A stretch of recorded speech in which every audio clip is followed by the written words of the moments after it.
പ്രിയ കൂട്ടുകാരെ, Sunday school കുട്ടികളെ, നമ്മൾ ഇന്ന് ചിന്തിക്കാൻ പോകുന്ന വിഷയങ്ങൾ അന്ധകാര യുഗം, അതുപോലെ നവീകരണത്തിൻ്റെ മുന്നോടി എന്നുള്ള വിഷയമാണ്. ഇത് സൺഡേ സ്കൂളിലെ 7ാം ക്ലാസ്സിലെ 35ാമത്തെ പാഠഭാഗമാണ്. അപ്പോൾ പതിപോലെ നമുക്ക് വളരെ പ്രസന്നതയോടെ നമുക്ക് ഈ ക്ലാസ്സിൽ പങ്കെടുക്കാം. മലയാളി പെന്തക്കോസ്റ്റൽ ക്രിസ്ത്യൻ കോൺഗ്രിഗേഷൻ്റെ ഭാഗമായിട്ട് നടത്തപ്പെടുന്ന ഈ ഒരു ക്ലാസ്സിൽ ഇത്തരത്തിലൊരു അവസരം തന്ന ബഹുമാന്യരായ എല്ലാവരും വന്ദനം. സൺഡേ സ്കൂൾ കുട്ടികൾക്കും വന്ദനം.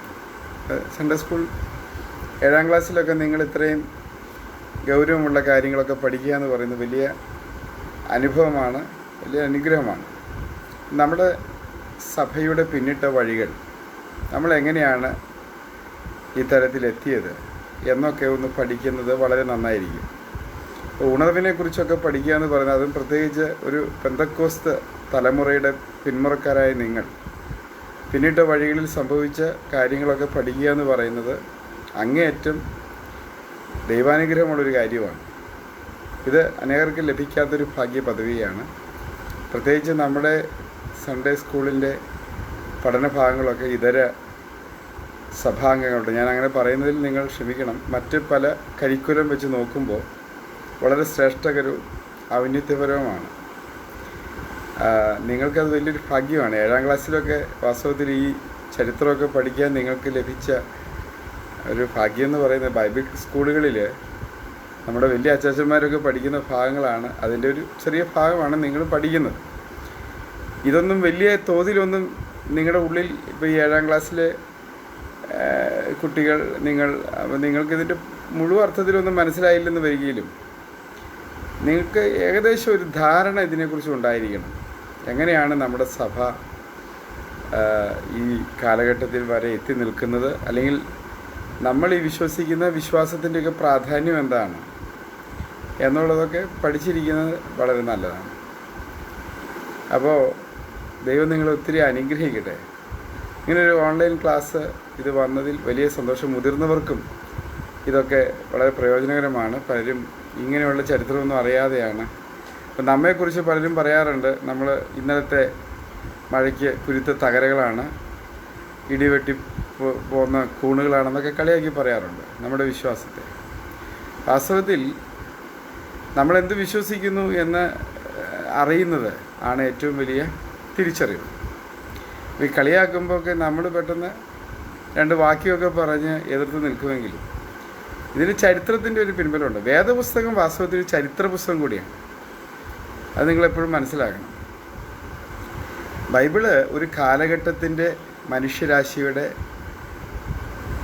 ഒരു ചരിത്ര അതേപടി പകർത്തി വച്ചിരിക്കുന്ന ഒരു ചരിത്ര രേഖ കൂടിയാണ്. നിരീശ്വരവാദികൾ പോലും വേദപുസ്തകത്തിൻ്റെ ചരിത്രത്തിൽ ഒത്തിരി ആശ്രയിക്കാറുണ്ട്. കാരണം ഇതുപോലെ കൃത്യമായി കാലക്രമമനുസരിച്ച്, കാലഘടനയനുസരിച്ചൊക്കെ രേഖപ്പെടുത്തി വച്ചിരിക്കുന്ന മറ്റൊരു ബുക്കുകൾ അധികമൊന്നും ലഭ്യമല്ല. അതുകൊണ്ട് ലോകത്തുള്ള പല ആളുകളും രഹസ്യത്തിലെങ്കിലും, പരസ്യമായിട്ട് അവർ സമ്മതിക്കുമ്പോൾ പ്രശ്നമുണ്ടല്ലോ.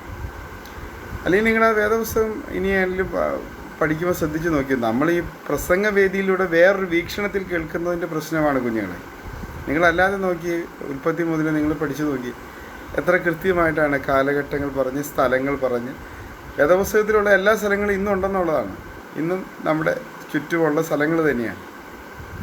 ഇസ്രായേൽ, നിങ്ങൾ അതിശയിക്കണം, എത്രയോ നൂറ്റാണ്ടുകൾക്ക് മുമ്പ് ദൈവം യാക്കോബ് എന്ന് പറയുന്ന നമ്മുടെ പൂർവ്വപിതാവിന് പേര് മാറ്റി കൊടുത്തു, ഇസ്രായേൽ. ആ പേര് ഇന്നും നിലനിൽക്കുന്നുണ്ട്. ശരിയല്ലേ? വേദപുസ്തകം എത്രയോ നൂറ്റാണ്ടുകൾക്ക് മുമ്പ് എഴുതപ്പെട്ടാണ്. ഇസ്രായേൽ എന്ന് പറയുന്ന പേര് ആ രാജ്യത്തിന് കിട്ടിയതെന്നാ ഈ 1945 ശേഷമല്ലേ, 48 ശേഷമല്ലേ. പക്ഷേ വേദപുസ്തകത്തിൽ ആ പേര് എത്രയോ നാളുകൾക്ക് മുമ്പുണ്ട്. അങ്ങനെ ഒരു ജനത ഉണ്ടെന്ന് ലോകത്തോട് സാക്ഷ്യപ്പെടുത്തി വേദപുസ്തകം എത്രയോ നാളായിട്ട് ആ കാര്യം ലോകത്തോട് പറയുകയാണ്. അപ്പോൾ ചരിത്രം, വേദപുസ്തകത്തിൻ്റെ ചരിത്രവും ലോക ചരിത്രവും രണ്ടും രണ്ടായിട്ട് കാണാൻ പറ്റില്ല. 2 സമാന്തര രേഖകളല്ല, ഒരുമിച്ച് പോകുന്നതാണ്. അപ്പോൾ അതുകൊണ്ട് അഭിമാനിക്കണം നമ്മൾ ഇതൊക്കെ പഠിക്കുമ്പോഴും കേൾക്കുമ്പോഴും. പിന്നെ നമ്മൾ ആവേശപ്പെട്ട് ഈ പ്രസംഗവേദിയിലൊക്കെ നമ്മുടെ അപ്പച്ചന്മാർ, നമ്മുടെ പാസ്റ്റർമാരൊക്കെ പറയുന്നത് നിങ്ങൾ കേട്ടിട്ടുണ്ടാവും. ഉണർവ്, അതുപോലെ വില്യം ടിൻഡൈൽ, അല്ലെങ്കിൽ ജോൺ ഹസ്, അതല്ലെങ്കിൽ മാർട്ടിൻ ലൂതർ എന്നൊക്കെ പറയുന്നത് കേൾക്കുമ്പോൾ നിങ്ങൾ ഇതൊക്കെ വലിയ ആവേശത്തോടുകൂടി ഒരു പ്രസംഗത്തിൻ്റെ രീതി കേൾക്കുമെങ്കിൽ ഇവരൊക്കെ, ഈ പേരുകളൊക്കെ പെന്തക്കോസ്ത് ചരിത്രം അല്ലെങ്കിൽ നമ്മുടെ സഭാചരിത്രവുമായി ബന്ധപ്പെട്ട് എത്രത്തോളം സ്വാധീനിക്കപ്പെട്ട വ്യക്തികളാണെന്നൊക്കെ നിങ്ങൾ അറിഞ്ഞിരിക്കണം. അത് നിസ്സാര കാര്യമല്ല. അവരുടെ ജീവിതം പഠിക്കുമ്പോൾ തന്നെ ഈ കാലഘട്ടത്തിലെ വെല്ലുവിളികൾ ഏറ്റെടുത്ത് നമുക്ക് എങ്ങനെ ഇതിനെയൊക്കെ നമ്മുടെ ജീവിതത്തിൽ ഒരു ഗുണകരമായി മാറ്റാൻ കഴിയുമെന്ന് ചിന്തിക്കുന്നത് നല്ലതായിരിക്കും. അപ്പോൾ അതിനുകൂടെ വേണ്ടിയിട്ടാണ് നിങ്ങൾ ഈ പാഠഭാഗങ്ങൾ പഠിക്കുന്നത്.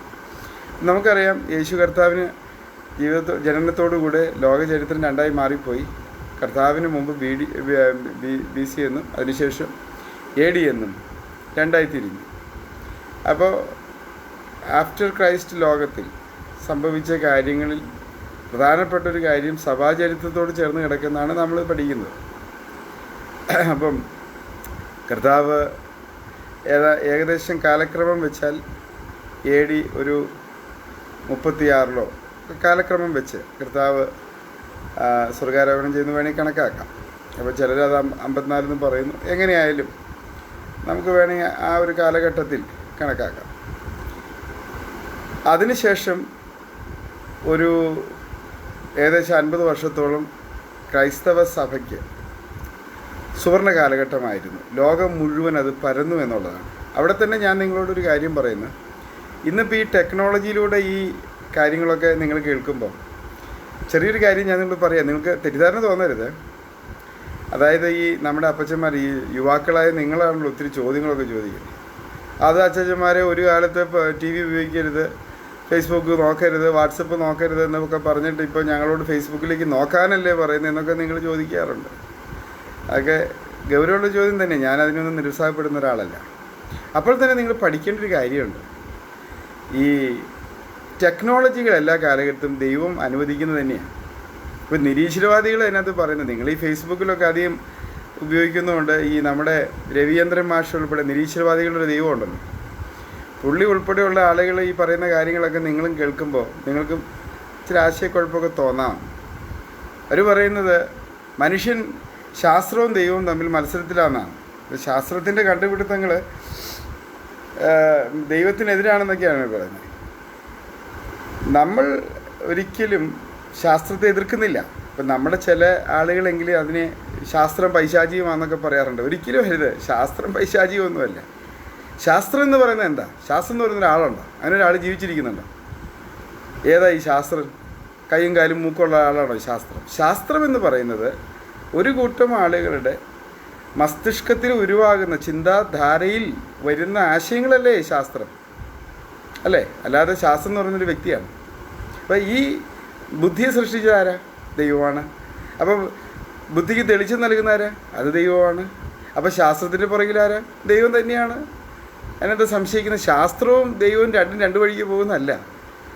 മനുഷ്യന് ജീവിക്കാനുള്ള എല്ലാ സാഹചര്യങ്ങളും നമ്മുടെ ദൈവം തന്നിട്ടുണ്ട്. അതിൻ്റെ ഏറ്റവും വലിയ തെളിവല്ലേ ബുദ്ധി. മനുഷ്യനെ പോലെ ചിന്തിക്കുകയും ഇടപെടുകയും ചെയ്യുന്ന വേറെ ഏത് ജീവിയുണ്ട്? ഏതെങ്കിലും പശു കറി വെച്ച് കഴിച്ച് കുടുംബമായിട്ട് കല്യാണം കഴിച്ചൊക്കെ ജീവിക്കുന്ന നിങ്ങൾ കണ്ടിട്ടുണ്ടോ? അല്ലെങ്കിൽ കാട്ടിലെ ഏതെങ്കിലും സിംഹം നല്ല വീടൊക്കെ പണിത്, 2 നില വീടൊക്കെ പണിത് ടോയ്ലറ്റും ബാത്റൂമും ടൈലൊക്കെ ഇട്ട് പണിയും നിങ്ങൾ കണ്ടിട്ടുണ്ടോ? മനുഷ്യന് മാത്രം എന്താ ഈ വ്യത്യസ്തത വന്നത്? അത് മനുഷ്യന് ബുദ്ധിയുണ്ട്, തലച്ചോറുണ്ട്, ദൈവം കൊടുത്തതാണ്. എത്ര ശാസ്ത്രം എന്ന് പറഞ്ഞാൽ അതിൻ്റെ പുറകിൽ ദൈവമുണ്ട്. ശാസ്ത്രം ദൈവം ദത്തമായ കഴിവുകളിലൂടെ ഉളവായി വന്നതാണ് ശാസ്ത്രം എന്ന് പറയുന്നത്. അപ്പോൾ ഇന്നത്തെ മനുഷ്യൻ നമ്മളെ തെറ്റിദ്ധരിപ്പിക്കാൻ വേണ്ടിയിട്ട് പറയുകയാണ് ശാസ്ത്രവും മനുഷ്യനും ദൈവവും രണ്ടാണ്, രണ്ടും തമ്മിൽ യുദ്ധത്തിലാണ് എന്നൊക്കെ പറയുകയാണ്. ഇന്നിപ്പോൾ കുറേ ട്രോളുകൾ വരുന്നുണ്ട്. കൊറോണയ്ക്ക് മരുന്ന് കണ്ടുപിടിക്കുന്നത് നോക്കി പാസ്റ്റർമാർ നോക്കിയിരിക്കുക, എന്നിട്ട് വേണം ദൈവത്തെ മഹത്വപ്പെടുത്താൻ. അതിനെന്താ തെറ്റ്? നിങ്ങൾ തിരിച്ചറിയണം, ലോക ചരിത്രത്തിൽ ജീവിച്ചിരുന്ന നിർണായകമായ കണ്ടുപിടുത്തങ്ങൾ നടത്തിയ ശാസ്ത്രജ്ഞന്മാരിൽ നിരീശ്വരവാദികൾ ആരും തന്നെ ഉണ്ടായിട്ടില്ല. നല്ലൊരു ശതമാനം യഹൂദന്മാരായിരുന്നു. 80% യഹൂദന്മാരായിരുന്നു ശാസ്ത്രജ്ഞന്മാർ. ബാക്കി ക്രിസ്തീയ വിശ്വാസമുള്ളവർ, ദൈവവിശ്വാസമുള്ളവർ. അത് എടുത്തു പറഞ്ഞാൽ പ്രൊട്ടസ്റ്റൻ്റ് ചിന്താധാരയിൽ, നമ്മുടെ ഈ പെന്തക്കോസ് എന്നൊരു വാക്ക് കേരളത്തിലാണ് ഉപയോഗിക്കുന്നത്. ഒരു പ്രൊട്ടസ്റ്റൻ്റ് ചിന്താധാരയിലൂടെ സഞ്ചരിച്ചവരാണ് അധികം ആളുകൾ. അതാണ് ഏറ്റവും രസം. ഇതൊക്കെ നമ്മൾ പറയാൻ നോക്കിക്കഴിഞ്ഞാൽ ഇതിനൊന്നും നമ്മൾ ഇത്രയും നാൾ ഇതൊന്നും പറഞ്ഞില്ല. ഇപ്പോൾ ഈ അടുത്ത സമയത്താണ് നമ്മുടെ പല ദൈവദാസന്മാരും ഇങ്ങനെയുള്ള പൊതു വിഷയങ്ങൾ കൈകാര്യം ചെയ്ത് പൊതുസമൂഹത്തിലേക്ക് ഇറങ്ങി വന്നു. ഇത്രയും നാൾ നമ്മളിങ്ങനെ മാറി ഓരം ചേർന്ന് ആരെങ്കിലും എന്തെങ്കിലും പറഞ്ഞാൽ അവരോട് തിരിച്ചു പറയുന്നത് തെറ്റാണെന്നുള്ള ധാരണയിൽ മാറി കിടക്കുകയായിരുന്നല്ലോ. അങ്ങനെയല്ല, നമ്മൾ പൊതുസമൂഹത്തോട് എപ്പോഴും സംവാദിക്കണം. നമ്മളെങ്ങനെ വന്നു എന്നുള്ളത് നമ്മൾ തന്നെ തിരിച്ചറിയണം. ആരെങ്കിലും എന്തെങ്കിലും ചോദിച്ചാൽ അതിന് തക്ക ഉത്തരം പറയാൻ നമ്മൾ പ്രാപ്തരായിരിക്കണം. തർക്കിക്കാനല്ല, ബഹളം ഉണ്ടാക്കാനല്ല, ശാന്തമായി. നിങ്ങൾ സ്കൂളിലൊക്കെ പഠിക്കുമ്പോൾ എന്താണോ ഈ പെന്തക്കോസ്ത് എന്നൊക്കെ ചോദിക്കുമ്പോൾ അതിന് മറുപടി പറയാൻ നിങ്ങൾ പ്രാപ്തമായിരിക്കണം. നിങ്ങൾ ഇന്നലെ വന്നവരല്ലെന്ന് ചോദിക്കുമ്പോൾ അല്ല, ഞങ്ങൾ ഇന്നലെ ഉണ്ടായവരല്ല, ഞങ്ങൾക്ക് ചുരുങ്ങിയത് 2000 വർഷത്തിൻ്റെ ചരിത്രമുണ്ട് എന്ന് പറയാൻ നിങ്ങൾ പ്രാപ്തമായിരിക്കണം. അത് ചുമ്മാ പറയുന്നതല്ല, അതിന് തെളിവുണ്ട്. വേദപുസ്തകം പറഞ്ഞു വന്നത് ചരിത്രം, ഈ ശാസ്ത്രത്തിൻ്റെ കാര്യത്തെക്കുറിച്ച്. അതിനകത്ത് ഒരു കാര്യങ്ങളെ പറയുന്ന വിഷയത്തിലേക്ക് കിടക്കാം. ഈ ആദ്യ കാലങ്ങളിൽ കർത്താവിൻ്റെ ജനന സമയത്ത് ഒരു പ്രയോഗമുണ്ട് വിശുദ്ധ വേദപുസ്തകത്തിൽ. കാലത്തികവിൽ കന്യകയിൽ കർത്താവ് ജനിക്കുമെന്ന് ഒരു പ്രയോഗം. അപ്പോൾ ഈ കാലത്തികവ് എന്നുള്ളത് എന്തർത്ഥത്തിൽ നമ്മൾ മനസ്സിലാക്കുന്നത്? അപ്പോൾ കർത്താവ് ജനിച്ച കാലഘട്ടത്തിന് എന്തായിരുന്നു പ്രത്യേകത? കാലത്തികവ്. അതെങ്ങനെ മനസ്സിലാകും? അത് മനസ്സിലാക്കണമെങ്കിൽ അന്നത്തെ രാഷ്ട്രീയ സാമൂഹിക സാഹചര്യം മനസ്സിലാക്കണം. അന്ന് യഹൂദന്മാരെ ഭരിച്ചുകൊണ്ടിരുന്നത് റോമൻ ഭരണമാണ്. അപ്പോൾ റോമൻ ഭരണം ലോകം മുഴുവൻ ഉണ്ടായിരുന്നു. അന്ന് ഇന്ത്യയൊക്കെ അറിയപ്പെടുന്ന ഹിന്ദു ദേശം, ഈ കിഴക്ക് പ്രവിശ്യകളായിട്ട് അറിയപ്പെടും. അപ്പോൾ ഈ ഇന്ത്യ ഉൾപ്പെടുന്ന ലോകത്തിലെ എല്ലാ സ്ഥലങ്ങളിലും റോമൻ ഭരണത്തിൻ്റെ ഒരു സ്വാധീനം ഉണ്ടായിരുന്നു. അത് നിങ്ങൾ മനസ്സിലാക്കണം. പ്രത്യേകിച്ച് യഹൂദന്മാർ ഈ മിഡിൽ ഈസ്റ്റിൽ യേശു കർത്താവ് ജനിച്ച ആ യഹൂദി ഉൾപ്പെടുന്ന യെരുശലേം ഉൾപ്പെടുന്ന പ്രവിശ്യകളല്ല ഈ റോമൻ ഭരണത്തിൻ്റെ കീഴിലായിരുന്നു. അപ്പോൾ റോമൻ ഭരണത്തിനൊരു പ്രത്യേകത ഉണ്ടായിരുന്നു. ലോക ഭാഷയായിട്ട് ഗ്രീക്ക് ഭാഷ ഉയർത്തപ്പെട്ടു, ക്ലാസിക് ഭാഷയായിട്ട്. ഇന്ന് ഇംഗ്ലീഷിൻ്റെ സ്ഥാനത്ത് അന്ന് ഗ്രീക്ക് ഭാഷയായിരുന്നു. മാത്രമല്ല റോഡുകൾ, നല്ല സഞ്ചാരയോഗ്യമായ നല്ല റോഡുകൾ അന്ന് രൂപപ്പെട്ടു. നിങ്ങൾ കേട്ടിട്ടുണ്ടാകും ഒരു പ്രയോഗം, എല്ലാ വഴികളും റോമിലേക്ക്. അപ്പം ആ റോമിലേക്ക് എന്നുള്ള പ്രയോഗം തന്നെ ഉണ്ടായത് എങ്ങനെയാണെന്നറിയാമോ കുഞ്ഞുങ്ങളെ? സഹോദരന്മാരിത് കേൾക്കുന്നുണ്ടല്ലോ, നിങ്ങൾക്കും അത് അറിഞ്ഞിരിക്കുന്നതാണ്. അപ്പോൾ ലോകത്തിൻ്റെ എല്ലാ സ്ഥലങ്ങളിൽ നിന്നും റോമിലേക്ക് റോഡുകൾ രൂപപ്പെട്ടു. വാസ്തവത്തിൽ അന്നുണ്ടായ ആ റോഡുകളുടെയൊക്കെ ഒരു അവശേഷിപ്പ് ഇന്നുമുണ്ട്. നിങ്ങൾക്ക് ഓർക്കുന്നുണ്ടാവും, കുവൈറ്റ് ഇൻവേഷൻ്റെ സമയത്ത് ഇറാഖ് കുവൈറ്റ് യുദ്ധം ഉണ്ടായപ്പോൾ കുവൈറ്റിൽ നിന്ന് കാർ ഓടിച്ച് കേരളത്തിലെത്തിയ ഒരാളുണ്ട്. നിങ്ങൾ പേപ്പറിലൊക്കെ വായിച്ചാണ്. ഇന്നാൾ ഒരു കുറച്ച് 4 വർഷങ്ങൾക്ക് മുമ്പ് അദ്ദേഹം മരണപ്പെട്ടു. സ്വന്തം കാർ ഓടിച്ച് ഗൾഫിൽ നിന്ന് ഇന്ത്യയിലെത്തി. നമ്മൾ വിചാരിക്കുന്ന കടൽ വഴി മാത്രമേ പോകാൻ പറ്റുള്ളൂ, ഒരിക്കലുമല്ല. റോഡ് മാർഗമുണ്ട്, അത് അന്നും ഉണ്ടായിരുന്നു. അവന് വേണമെങ്കിൽ പോകാം, ഇന്നും പോകാൻ സാധിക്കും. ഇന്നാൾ ഞാൻ അങ്കമാലിയിലുള്ളൊരു ദമ്പതികളെക്കുറിച്ച് ഫേസ്ബുക്കിൽ കണ്ടു. അവർ മിഡിൽ ഈസ്റ്റ് തുർക്കിയൊക്കെ പോയിട്ട് വന്നതായിട്ട് വായിച്ചു. പോകാനായിട്ട് പറ്റും. അപ്പോൾ റോഡ് അന്നും ഉണ്ട്. അപ്പോൾ ഒന്നൊന്നും ആലോചിച്ച് നോക്കണം. നമ്മൾ വിചാരിക്കുന്ന ഈ കാലഘട്ടത്തിൽ വികസനം എന്നൊക്കെയാണ്. ഒന്നുമല്ല. എല്ലാ കാലഘട്ടത്തിലും വികസനം ഉണ്ടായിരുന്നു. എല്ലാ കാലത്തിലും ആൾക്കാരും മിടുക്കരായിരുന്നു. ഞാൻ നമുക്കൊരു വിചാരമുണ്ട്, ഈ ഫോണൊക്കെ ഉള്ളപ്പോഴാണ് നമ്മുടെ ലോകം അങ്ങ് വികസിച്ച്, അങ്ങനെ ലോകത്തിന് മാറ്റം വന്നതേ ഉള്ളൂ. എല്ലാ കാലഘട്ടത്തിലും ആ കാലഘട്ടത്തിൻ്റെതായ ടെക്നോളജി ഉണ്ടായിരുന്നു. ഇന്നിപ്പോൾ വലിയ ക്രെയിൻ കൊണ്ടാണ് വലിയ ബഹുനില കെട്ടിടങ്ങൾ പണിയുന്നത്. അപ്പോൾ നിങ്ങൾ ഉൽപ്പത്തിയിലൊരു കാര്യം വായിച്ചിട്ടുണ്ടോ? ഇന്നിപ്പോൾ വേൾഡ് ട്രേഡ് സെൻറ്റർ ടവർ എന്നൊക്കെ നിങ്ങൾ കേൾക്കുന്നു. അന്ന് ഒരു ഗോപുരം, ഒരു ടവർ പണിയാനായിട്ട് ആൾക്കാരെല്ലാം കൂടി വന്നു. ബാബേൽ ടവർ ഉൽപ്പത്തിയിൽ സംഭവിച്ച അതിൻ്റെ പൊക്കം എത്രയാണെന്നറിയോ? സ്വർഗത്തോളം ചെല്ലുന്ന, അതായത് ദൈവം സ്വർഗത്തിൽ നോക്കിയപ്പോൾ ഭൂമിയിലെ മനുഷ്യരെല്ലാം കൂടി പണിത് ഒരു ടവർ പണിയാണ് മുകളിലോട്ട്. അത് അങ്ങ് പൊങ്ങി മുകളിലോട്ട് പോവുകയാണ്. അപ്പോൾ അന്നത്തെ ടെക്നോളജി എന്തായിരിക്കണം? എല്ലാ കാലഘട്ടത്തിലുണ്ട്. ഞാനൊരിക്കൽ ഓർക്കുന്നു, ഒരു പഴയ മന എന്ന് പറഞ്ഞാൽ മനസ്സിലാവില്ല, പഴയ ഇല്ലം വീടുകൾ, വലിയൊരു മനയാണ്. അവിടെ സന്ദർശിക്കാൻ ചെന്നപ്പോൾ എന്നെ അതിശയിപ്പിച്ചൊരു കാര്യം, അതിൻ്റെ ഒരു അറ ഉണ്ടായിരുന്നു. അത് ആ വീടിൻ്റെ അകത്തെ ടെക്നോളജി കണ്ട് ഞാൻ തന്നെ അതിശയിച്ചു പോയി. ഇന്നിപ്പോൾ ഗോദ്രേജിൻ്റെ പൂട്ട് ആ പൂട്ട് ഈ പൂട്ട് കോടിക്കണക്കിന് രൂപ ലക്ഷക്കണക്കിന് രൂപ മുടക്കി എന്ന് പൂട്ട് മേടിക്കുന്നത്. ഇത് ഒരു പൂട്ടുമില്ല.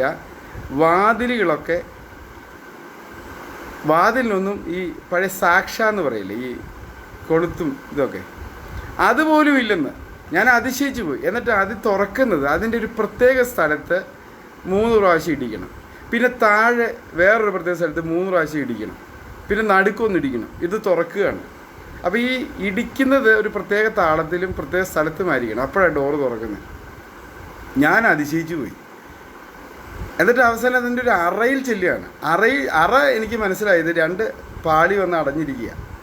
അതിന് ഈ വിജാഗിരിയില്ല, പിടിയില്ല, ഒന്നുമില്ല.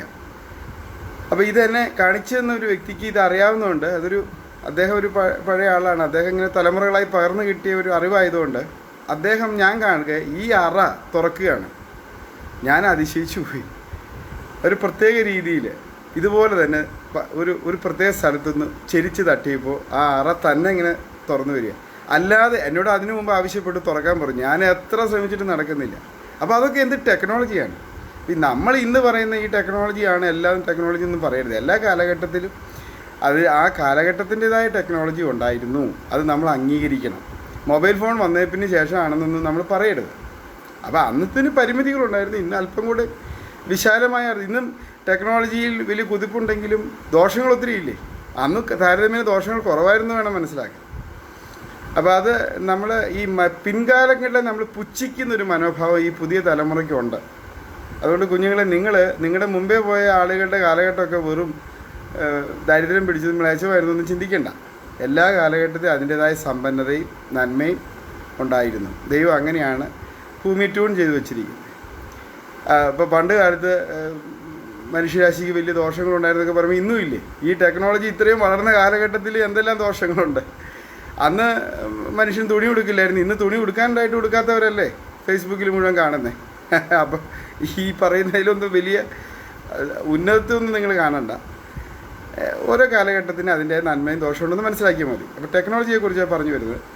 എല്ലാ വഴിയും റോമിലേക്ക്, എല്ലാ ഭാഷയും ഗ്രീക്ക് ഭാഷയുടെ സ്വാധീനം ലോകം മുഴുവൻ വളർന്നു. പിന്നെ നിയമം, ഗ്രീക്ക് റോമൻ നിയമങ്ങളാണ് ഇന്ത്യൻ ഭരണഘടനയെപ്പോലും ഇന്ത്യൻ നിയമങ്ങളെപ്പോലും സ്വാധീനിച്ചിരിക്കുന്നത്. 1000 കുറ്റവാളികൾ രക്ഷപ്പെട്ടാലും ഒരു നിരപരാധി ശിക്ഷിക്കപ്പെടുന്നത് റോമൻ നിയമമാണ്. അതാണ് ഇന്ത്യൻ നിയമത്തിൻ്റെ, ഇന്ത്യൻ പീനൽ കോഡിൻ്റെ, IPCയുടെ, ഇന്ത്യൻ പെൻഡഗോസ് ചർച്ച് ഓഫ് കോഡല്ല, ഇന്ത്യൻ പീനൽ കോഡിൽ ആപ്തവാക്യം അതാണ്. അപ്പോൾ ഇതെല്ലാം സ്വാധീനിക്കപ്പെട്ടു. അപ്പോൾ കാലത്തികവിൽ കർത്താവ് ജനിച്ചത് എന്ന് പറയുമ്പോൾ നിങ്ങൾ മനസ്സിലാക്കണം, യേശു കർത്താവ് യെരുശലേമിൽ ജനിക്കുമ്പോൾ ഈ ഘടകങ്ങളെല്ലാം ലോകത്ത് ദൈവത്താൽ ഒരു മുന്നൊരുക്കമായി ഉണ്ടായി. എന്തിനാണ് എടുത്തു പറയുന്നതെന്ന് വെച്ചാൽ, യേശു കർത്താവിൻ്റെ സ്വർഗാരോഹണത്തിന് ശേഷം സഭയുടെ ഈ കാര്യങ്ങളൊക്കെ ലോകത്തിൻ്റെ എല്ലാ അർത്ഥത്തിലേക്കും പോകുന്നതിൽ, എല്ലാ അറ്റത്തേക്കും പോകുന്നതിൽ കർത്താവ് എന്താ അവരോട് പറഞ്ഞ്, നിങ്ങൾ ഭൂമിയുടെ അറ്റത്തോളം പോകണം, എൻ്റെ സാക്ഷികളാണ്. ആരോടാ പറയുന്നത്? അന്നത്തെ അപ്പോസ്തലന്മാരോട്. അപ്പോൾ അവർ ലോകം മുഴുവൻ പോകാനായിട്ട് ഈ ഘടകങ്ങൾ, ഈ പറഞ്ഞ കാര്യങ്ങൾ, ടെക്നോളജി സഹായകരമായിരുന്നു. റോഡ് സഹായകരമായിരുന്നു, ഭാഷ സഹായകരമായിരുന്നു. ഗ്രീക്ക് ഭാഷ, ബൈബിൾ ഗ്രീക്കിലേക്ക് പരിവർത്തനം ചെയ്തപ്പോഴാണ് ലോകം മുഴുവൻ സ്വാധീനിക്കപ്പെട്ടത്. അതുപോലെ ഭരണത്തിൻ്റെ ആ പ്രത്യേകത, റോമൻ ഭരണത്തിൻ്റെ ആ സ്വാധീനമാണ്. അത് നിയമത്തിലൂടെയാണെങ്കിലും ലോകത്തിലെ എല്ലാ രാജ്യങ്ങളിലേക്കും സ്വാധീനിക്കപ്പെട്ടു. അപ്പം അതിലൂടെ യേശു കർത്താവിൻ്റെ സുവിശേഷവും ഈ വിധങ്ങളിലൂടെ ലോകത്തിൻ്റെ എല്ലാ ഭാഗങ്ങളിലേക്ക് എത്തി. നിങ്ങൾക്കറിയാമോ, 1-ാം നൂറ്റാണ്ടിൽ തന്നെ കേരളത്തിൽ ക്രിസ്ത്യാനികളെ കണ്ടെന്ന് അന്നത്തെ സഞ്ചാരി രേഖപ്പെടുത്തിയിട്ടുണ്ട്. അതിപ്പോൾ തോമാസ് ലീഗ വന്നാണ് അല്ലയോ എന്നൊക്കെ തർക്കമുണ്ട്. പക്ഷേ 1-ാം നൂറ്റാണ്ടിൽ തന്നെ, അതായത് 1000 വർഷത്തിനകത്ത് തന്നെ കേരളത്തിൽ സുവിശേഷം എത്തി. അപ്പോൾ ഞാനീ പറഞ്ഞ കാര്യങ്ങൾ നിങ്ങൾക്ക് മനസ്സിലായില്ല. അപ്പോൾ ഇതിപ്പോൾ എടുത്തു പറയാൻ കാരണം, വീണ്ടും ഒരു ടെക്നോളജിയിൽ ഒരു വിപ്ലവം ഉണ്ടായിരിക്കുന്ന സമയമാണ് ഈ ഡിജിറ്റൽ വിപ്ലവം. അപ്പോൾ ഇതിലൂടെ ഇപ്പോൾ ഈ ഫേസ്ബുക്കിലൂടെ നിങ്ങൾ ചോദിക്കുന്ന ചോദ്യം ഇതാണല്ലോ, ഫേസ്ബുക്കിലൂടെ ഇതൊക്കെ പറയാമോ, ആരാധന നടത്താമോ എന്നൊക്കെ ചോദിക്കുന്നവരോട്, വാസ്തവത്തിൽ ദൈവത്താൽ ഇത് അനുവദനീയമാണ്. ഈ കൊറോണയൊക്കെ ഇങ്ങനെ വരുമെന്നും ആളുകൾ വീട്ടിൽ കയറി ഇരിക്കുമെന്നും ദൈവത്തിന് മുൻകൂട്ടി അറിയാവുന്നതുകൊണ്ടായിരിക്കാം ഈ ടെക്നോളജിയൊക്കെ ഇത്രയും വ്യാപകമായിട്ട് ഈ കാലഘട്ടത്തിലുണ്ടായി. അതുകൊണ്ട് നമ്മൾ ആലയത്തിൽ തന്നെ കൂടണമെന്ന് നിർബന്ധമില്ലല്ലോ. അപ്പോൾ ഇതെല്ലാം ദൈവത്താൽ സ്ഥാപിതമാണ്. ദൈവമാണ് ഇതിനെല്ലാം നിയന്ത്രിക്കുന്നത്. നിങ്ങൾ പഠിക്കണം. ആരെങ്കിലും നിങ്ങളോട് തർക്കിക്കാൻ വന്നാൽ നിങ്ങൾ പറഞ്ഞാൽ മതി, മനുഷ്യൻ എവിടെ നിന്നാണ് ഈ ബുദ്ധി ഉണ്ടായത് എന്ന് തിരിച്ചു ചോദിച്ചാൽ മതി. അപ്പോൾ അവർ പറയും മനുഷ്യനെ ദൈവമാണോ ഉണ്ടാക്കിയത്. അപ്പോൾ ആ വിഷയത്തിലേക്ക് പോകും. അപ്പോൾ നിങ്ങൾ ചോദിച്ചാൽ മതി, മനുഷ്യനെ ദൈവം ഉണ്ടാക്കിയത് ഞങ്ങൾ വിശ്വസിക്കുന്നു. അപ്പോൾ അവർ പറയും കുരങ്ങിൽ നിന്ന് രൂപപ്പെട്ടാന്ന് പറയും. അപ്പോൾ നിങ്ങൾ ചോദിക്കണം അതാരാ കണ്ടുപിടിച്ച്? അതൊരു ഡാർവിൻ എന്ന് പറയുന്നൊരു ചേട്ടനാണ്. ആ ചേട്ടൻ്റെ ബുക്കിൽ എന്നെ എഴുതിയിരിക്കുന്നത് ഇതെല്ലാം എൻ്റെ അനുമാനങ്ങളാണ് എന്നാണ് ആ ചേട്ടൻ എഴുതി വെച്ചിരിക്കുന്നത്. പിന്നെ പുള്ളി പറയുന്ന ഒരു വലിയ പൊട്ടിത്തെറി ഉണ്ടായി, അതിലൂടെയാണ് ഇതെല്ലാം സംഭവിച്ചതെന്നും പുള്ളി പറയുന്നു. വേദോസ് തന്നെ പറയുന്നത് ദൈവം സൃഷ്ടിച്ചു.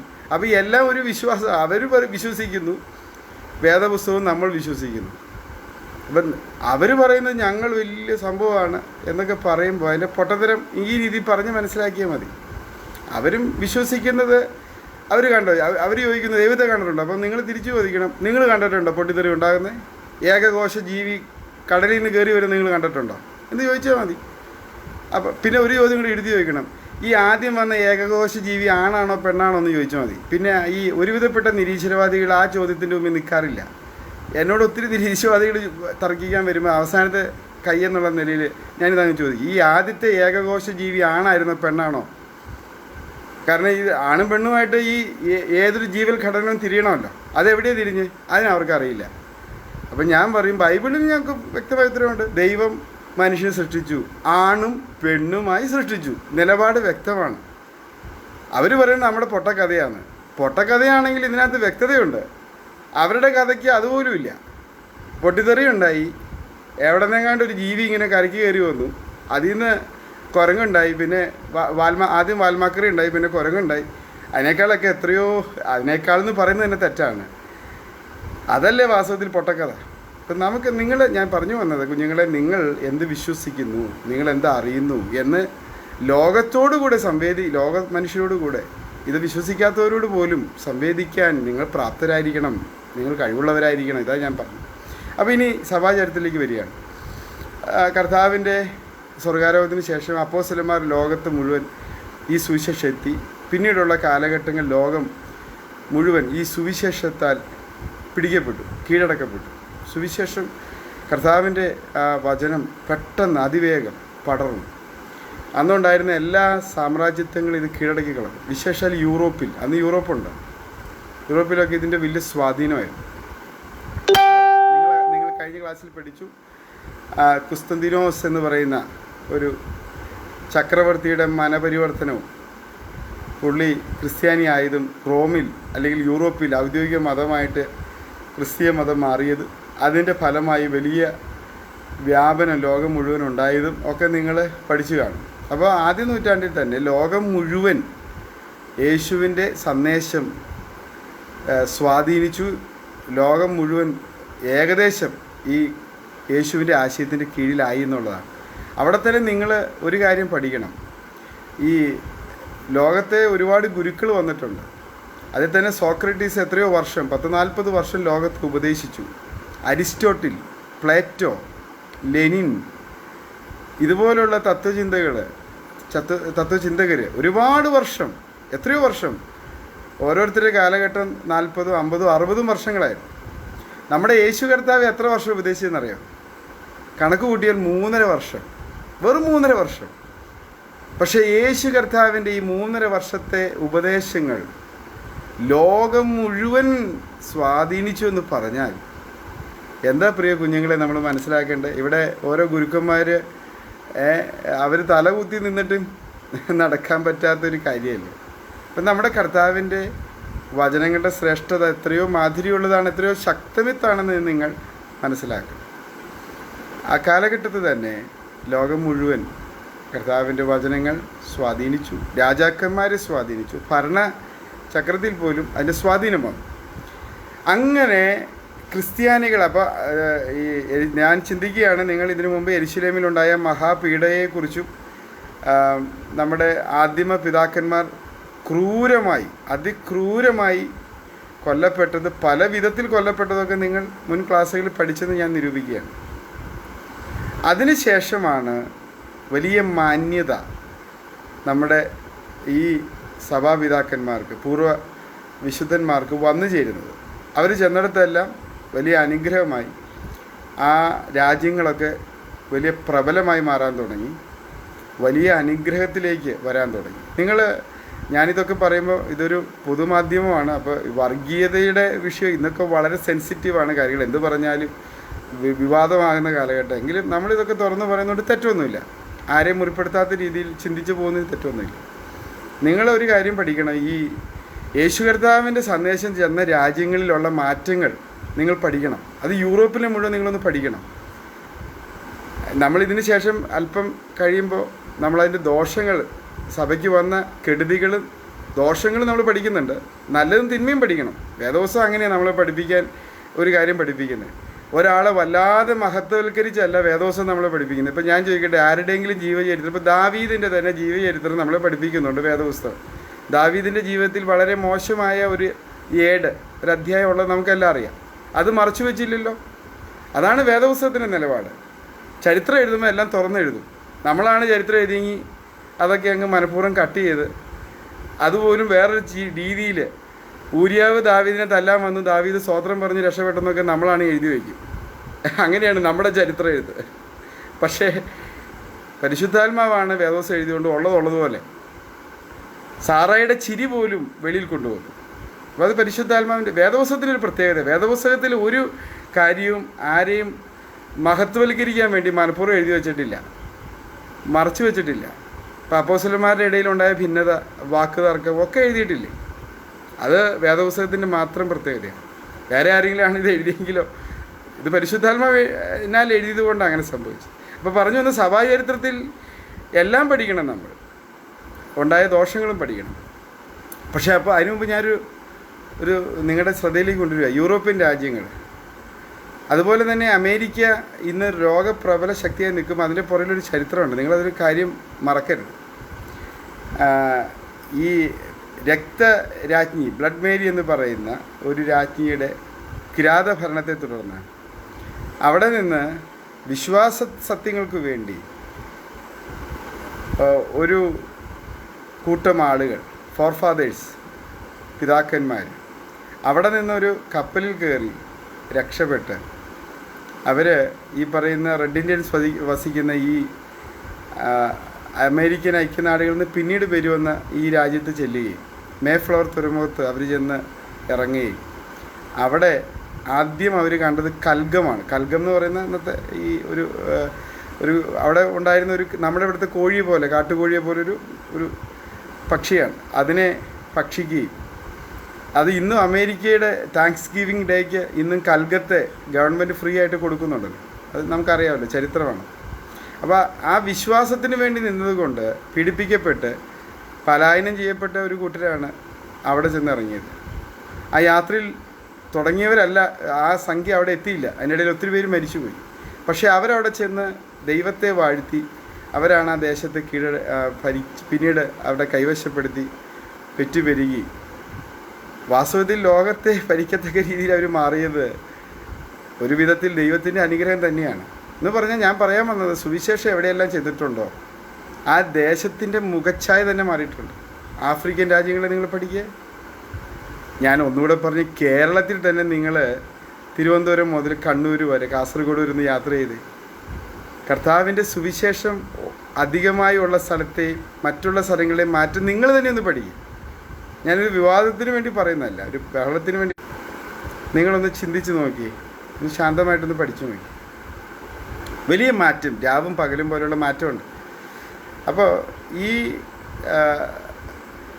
വലിയ മുന്നേറ്റത്തിന് ശേഷം സഭാപിതാക്കന്മാർ അല്ലെങ്കിൽ അന്നത്തെ സഭ ലോകത്തിൻ്റെ എല്ലാ ഭാഗത്തും ഉടലെടുത്ത്, വിശേഷാൽ യൂറോപ്പിൽ ഉടലെടുത്തപ്പോൾ ഒരു ദോഷം വന്നു.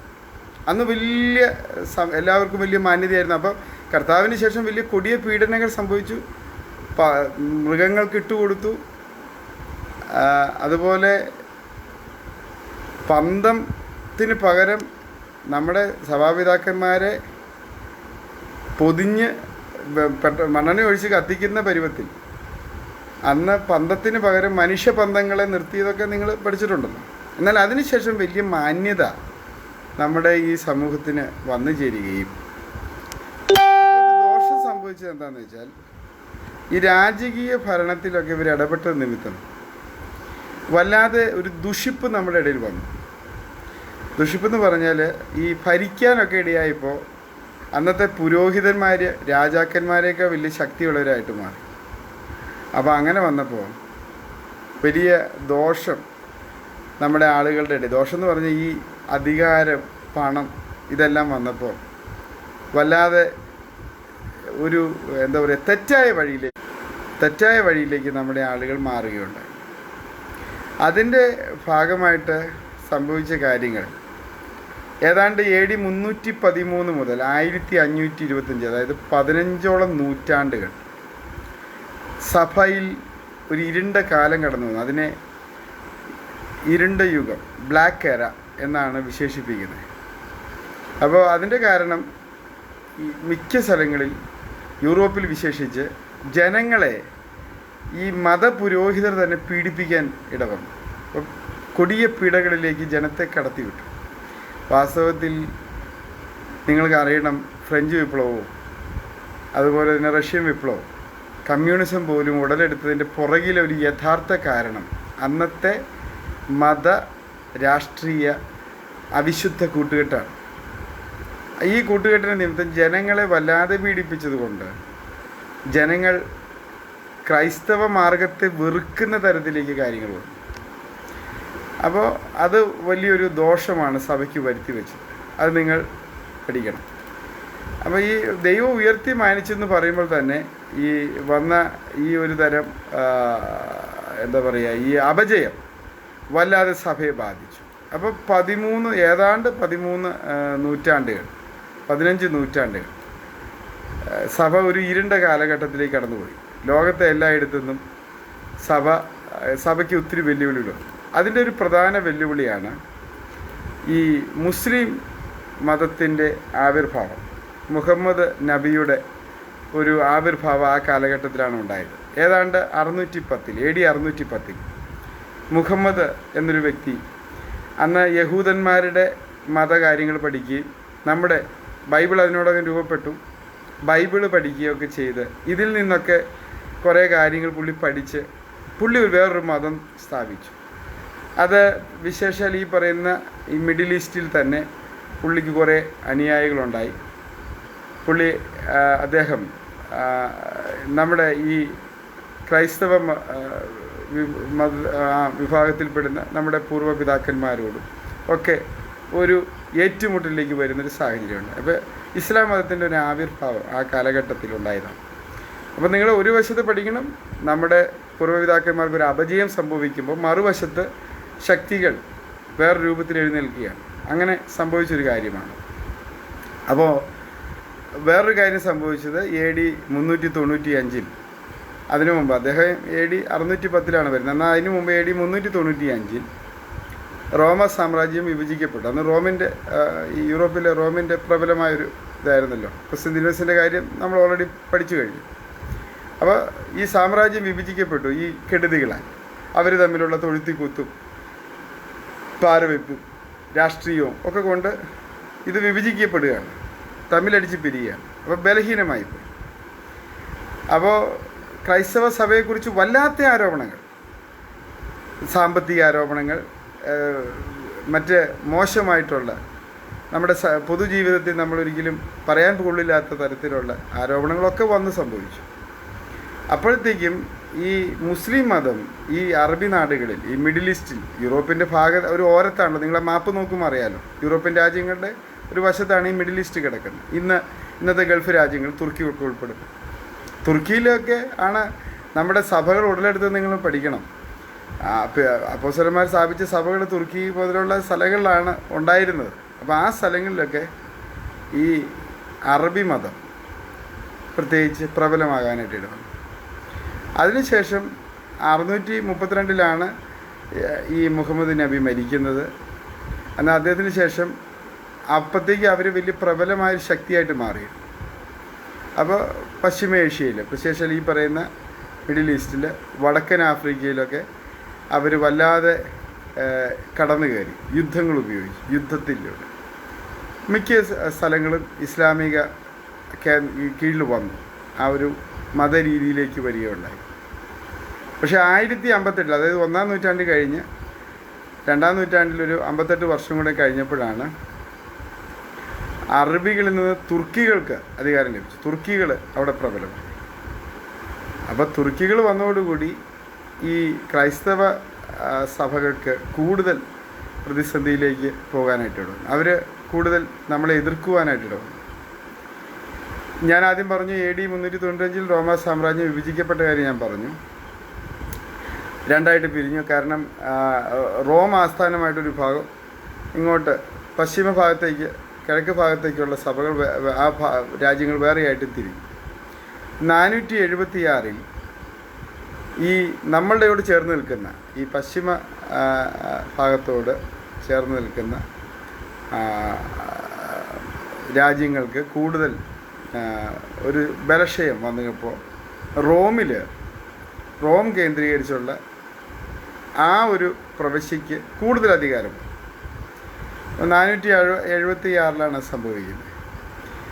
അപ്പോൾ പിന്നെ അവിടെ നിങ്ങൾക്കറിയാം മാർപ്പാപ്പയുടെ അധികാര കേന്ദ്രം റോമിലാണ് സ്ഥാപിതമാകുന്നത്. 1806 വരെ ചരിത്രം പഠിച്ചാൽ 1806 വരെ റോമിൻ്റെ വലിയ സ്വാധീന ലോകം മുഴുവനുണ്ടായിരുന്നു. ഈ രണ്ട് ആയിട്ട് തിരിഞ്ഞപ്പോൾ 476 കൂടി ഈ പാശ്ചാത്യ സാമ്രാജ്യം രണ്ടായിട്ട് തിരിഞ്ഞതിൽ പാശ്ചാത്യ സാമ്രാജ്യത്തിൻ്റെ ശക്തി ഏതാണ്ട് ക്ഷയിച്ച് അവർക്ക് പഴയതുപോലെ നിലനിൽക്കാൻ കഴിയാതെ വന്നപ്പോൾ പിന്നെ ഈ പോപ്പിൻ്റെ കീഴിലുള്ള ശക്തികൾക്കാണ് കൂടുതൽ അധികാരം വന്നത്. അവർ കൂടുതൽ പ്രബലമാകുകയും അത് ഒരു പരിധിവരെ ഇന്ന് വരെയും അതിൻ്റെ ഒരു സ്വാധീനം ലോകത്തുണ്ടെന്ന് നിങ്ങൾക്കറിയാമല്ലോ. ഞാൻ പറയാതെ തന്നെ നിങ്ങൾക്കറിയാം. ഒരു വലിയ സ്വാധീന ശക്തിയായിട്ട് ഇന്നും ആ റോമിലെ പോപ്പിൻ്റെ ശക്തികൾ ഇന്നും നിലനിൽക്കുന്നുണ്ട്. അത് അന്ന് തുടങ്ങുന്നതാണ്. അപ്പോൾ പിന്നെ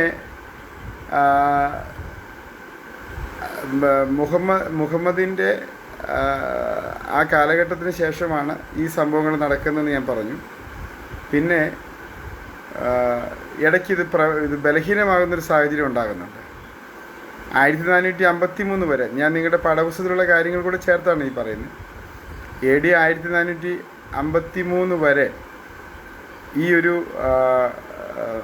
കുസ്തന്തീനോസിൻ്റെ ആ അധികാര കേന്ദ്രത്തിലുണ്ടായിരുന്ന ആ സ്ഥലങ്ങൾ, ആ പഴയ യൂറോപ്പിലെ ആ സ്ഥലങ്ങൾ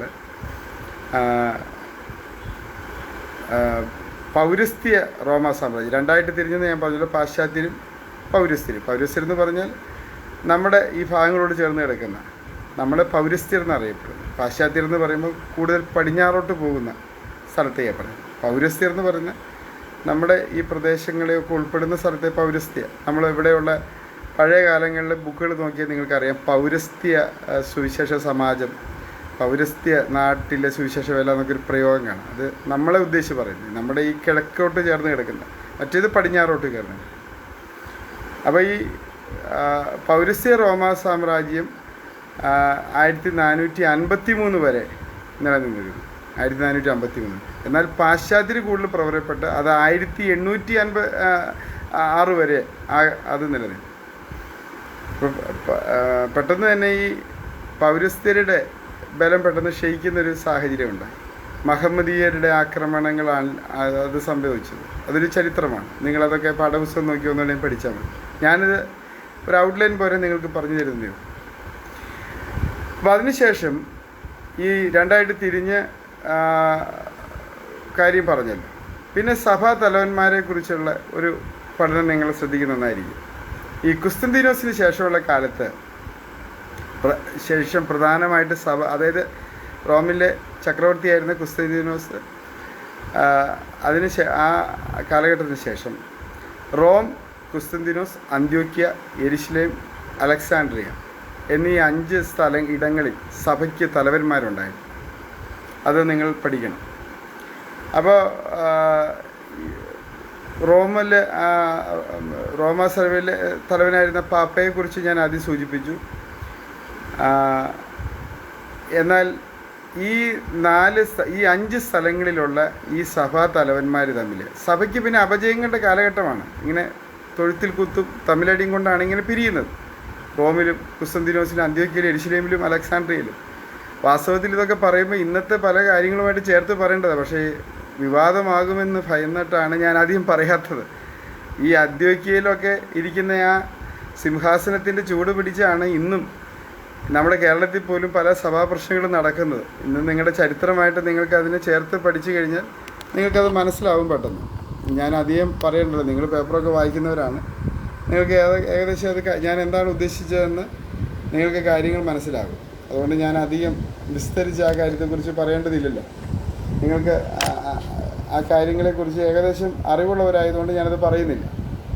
അപ്പോൾ ഈ 5 സഭകൾ തമ്മിൽ അന്നും, ഈ 5 സ്ഥലത്ത് സ്ഥാപിതമായ സഭകൾ തമ്മിൽ അന്നും വലിയ പ്രശ്നങ്ങളായിരുന്നു.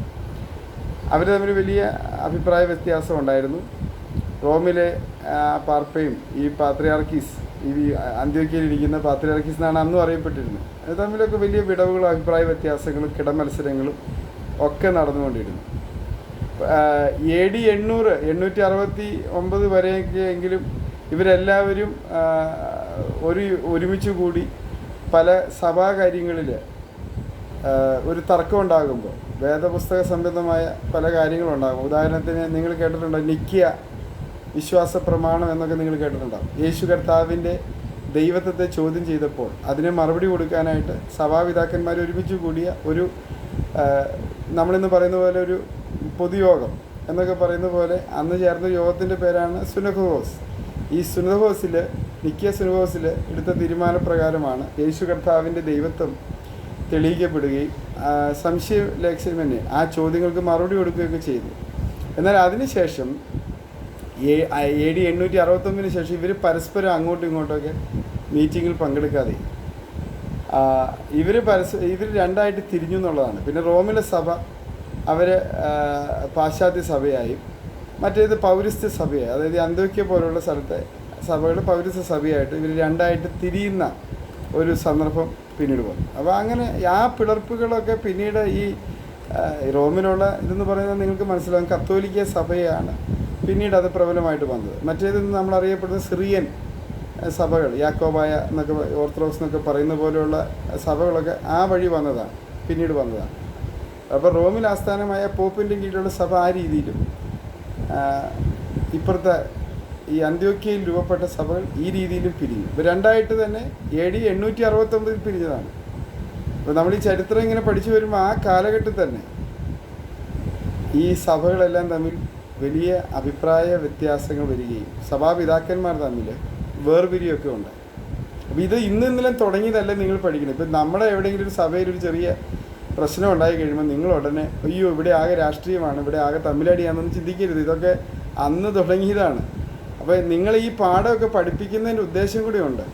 ഇതൊക്കെ കണ്ട് നിങ്ങൾ ഭയന്നു പോകാതെ ഇതൊക്കെ എല്ലാ കാലഘട്ടത്തിലും സഭയ്ക്ക് ഉണ്ടായിരുന്നതാണെന്നും അന്ന് സഭാപിതാക്കന്മാർ ഇതിനെ എങ്ങനെ നേരിട്ടു, പ്രാർത്ഥനയോടെ നേരിട്ടതുപോലെ നമ്മളും ഇന്നത്തെ കാലഘട്ടത്തിൽ സഭയ്ക്ക് വരുന്ന വെല്ലുവിളികളെ നേരിടണമെന്ന് നിങ്ങളെ പഠിപ്പിക്കാൻ വേണ്ടിയിട്ടാണ് ഈ അധ്യായങ്ങളൊക്കെ പഠിപ്പിക്കുന്നത്. അല്ലാതെ ഇതിൻ്റെ കാര്യം എന്താ? പിന്നീട് 1095 മുതൽ 1272 വർഷം, ഏതാണ്ട് 2 നൂറ്റാണ്ടോളം കുരിശ് യുദ്ധങ്ങൾ നടത്തപ്പെട്ടു. 2 നൂറ്റാണ്ട് കുരിശ് യുദ്ധത്തിൻ്റെ കാലഘട്ടമാണ്. അത് ഈ മഹമ്മദീയ ആക്രമണങ്ങൾ മൂലം നമ്മുടെ നമ്മൾ പറഞ്ഞല്ലോ, ഈ പൗരസ്ത്യർക്ക് മഹമ്മദീയ ആക്രമണം മൂലം അധികാരങ്ങൾ നഷ്ടപ്പെട്ടു എന്ന് നമ്മൾ പഠിച്ചല്ലോ.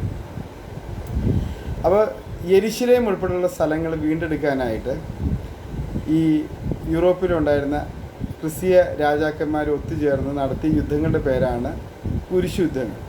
കുരിശ് യുദ്ധം ശരിക്കും സഭയ്ക്ക് ചരിത്രത്തിൽ വളരെ മോശമായ പേരുണ്ടാക്കിയൊരു സംഭവമായിരുന്നു. യുദ്ധത്തിലേക്ക് പോവുകയായിരുന്നു സഭയിലെ അന്നത്തെ യൂറോപ്പിലെ രാജാക്കന്മാരൊക്കെ കൂടി നഷ്ടപ്പെട്ടു പോയ സ്ഥലങ്ങൾ തിരിച്ചു പിടിക്കാനായിട്ട് ലിറ്ററലി യുദ്ധം നടത്തി. സഭയുടെ ചരിത്രത്തിൽ മോശമായിട്ടുള്ള ഒരു, നമുക്ക് ഇന്ന് ഓർക്കുമ്പോൾ നമുക്ക് പ്രത്യേകിച്ച് ന്യായങ്ങളൊന്നും പറയാനില്ലാത്ത വിധം മോശമായൊരു ഏടാണ്. പക്ഷേ ആ യുദ്ധത്തിൽ വലിയ പരാജയം സംഭവിച്ചു. അത് ജയിച്ചില്ല. ഈ ക്രിസ്തീയ സഭകളൊന്നും അതിൽ ജയിച്ചില്ല. എങ്കിലും ഈ തുർക്കികളുടെ ഒരു പരിധിവരെയുള്ള കടന്നുകയറ്റത്തിന് ഒരു നിയന്ത്രണം ഇടാനായിട്ട് ആ യുദ്ധങ്ങൾ കൊണ്ട് കഴിഞ്ഞു എന്നുള്ളത് നമ്മൾ പിന്നീട് വിലയിരുത്തുമ്പോൾ മനസ്സിലാകും. പിന്നീട് യൂറോപ്പിൽ ഗ്രീസിൽ വളരെ നാൾ താമസിച്ച് ഗ്രീക്ക് ഭാഷ കൂടുതൽ കൈവശമാക്കാനായിട്ട് ഇടയായി. അപ്പോൾ ഈ യൂറോപ്പിലേക്ക് നമ്മുടെ സഭ അന്നത്തെ രാജാക്കന്മാർ കൂടുതൽ കടന്നു കയറി ഗ്രീക്കിലേക്ക് കൂടുതൽ കേന്ദ്രീകരിച്ച് ഗ്രീസിലാണ് താമസിച്ചത്. അപ്പോൾ ഗ്രീക്ക് ഭാഷ കൂടുതലായിട്ട് പഠിക്കാനിട വന്നു. അതിനൊരു ഗുണം ഉണ്ടായത് ഈ വേദപുസ്തകം ഗ്രീക്ക് ഭാഷയിലേക്ക് തർജ്ജിമ ചെയ്യാനൊരു സാഹചര്യമുണ്ടായി. ഞാൻ ആദ്യം സൂചിപ്പിച്ചല്ലോ, അത് ഈ രീതിയിലാണ് ഉണ്ടായത്. അപ്പോൾ ഗ്രീക്ക് ഭാഷയിലേക്ക് വേദപുസ്തകം യേശു സംസാരിച്ച അരാമ്യ ഭാഷയിലാണ് നിങ്ങൾക്കറിയാം. അന്ന് ഹീബ്രു ഹീബ്രു ഭാഷയിലാണ് ഈ ലിഖിതങ്ങൾ വന്നത്. എന്നാൽ അത് പിന്നീട് ഈ സഭാപിതാക്കന്മാർ ഈ യൂറോപ്പിലെ കൂടുതൽ പ്രദേശങ്ങൾ ഈ യുദ്ധങ്ങളിലൂടെ ചിലയിടത്തേക്കൊക്കെ കടന്നു കയറി ഗ്രീക്കിലേക്ക് അവർ അവിടെ താവളമാക്കിയവരോട് ഗ്രീക്ക് ഭാഷ കൂടുതലായിട്ട് പഠിക്കുകയും വേദപുസ്തകം ഗ്രീക്കിലേക്ക് തർജ്ജിമ ചെയ്യുന്നൊരു സാഹചര്യം ഉടലെടുത്തു. അത് ഈ പിന്നീട് നവീകരണത്തിനൊക്കെ വലിയൊരു കാര്യം. നവീകരണം എന്ന് പറഞ്ഞാൽ ഈ മോശമായ കാര്യങ്ങളിൽ സഭയെ മോചിപ്പിക്കുന്നതിന് വേദപുസ്തകത്തിൻ്റെ ഈ ഭാഷാന്തരണം വലിയ അളവിൽ സഹായമായി എന്ന് നമുക്ക് മനസ്സിലാക്കാം പിന്നീടുള്ള ചരിത്രത്തിൽ. കാരണം ഈ സഭ മോശമായ കാലഘട്ടത്തിലേക്ക് പോയതിൻ്റെ കാരണം ജനങ്ങൾക്ക് ബൈബിൾ അറിയാത്ത കാര്യം വന്നു. ജനങ്ങളെ ബൈബിൾ പഠിപ്പിച്ചില്ല. ബൈബിളിൽ ഈ പിതാക്കന്മാർ എഴുതിയ ലേഖനങ്ങൾ, ഇപ്പോൾ നമ്മൾ തന്നെ വേദപുസ്തകത്തിൽ കാണുന്ന പുസ്തകങ്ങളുണ്ടല്ലോ, പൗലോസിൻ്റെ ലേഖനങ്ങൾ, പത്രോസിൻ്റെ ലേഖനം, യോഹന്നാൻ്റെ ലേഖനങ്ങൾ, സുവിശേഷങ്ങൾ, ഇതൊക്കെ ഉൾപ്പെടുന്ന കുറേയേറെ പുസ്തകങ്ങൾ അക്കാലത്ത് ഉണ്ടായിരുന്നു. മോശമായ, അതായത് വ്യാജ അപ്പോസ്തലന്മാരിൽ എഴുതപ്പെട്ട ഈ പൗലോസിൻ്റേതും പത്രോസിൻ്റെയും ലേഖനങ്ങളെന്ന് തോന്നിക്കുമാറ് വ്യാജന്മാരിൽ എഴുതപ്പെട്ട വ്യാജലേഖനങ്ങളുണ്ടായിരുന്നു.